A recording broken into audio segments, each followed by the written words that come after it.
The Copenhagen conference highlighted China's key role in controlling global climate change. And in Inner Mongolia, in the north of China, global warming has made the area increasingly arid. Now people there are pinning their hopes on the growth of a forest ecosystem.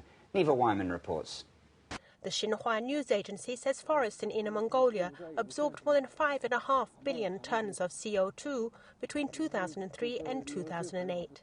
That's according to an Academy of Forestry report, which also said the carbon sequestration by forests in the region had reached more than 700 million tons by the end of last year, showing an improvement in the ecosystem.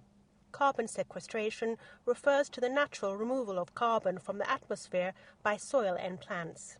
In the decade from 1998, forest coverage in Inner Mongolia increased from almost 15% to 20%.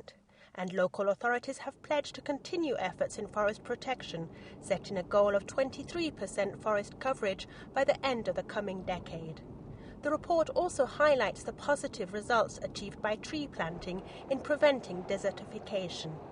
It is estimated that 20% of China's land area, over 500,000 square miles, or about 4 times the size of California, is classified as desert. This desertification causes water tables to drop, groundwater sources to become salty, and dust storms to become more frequent.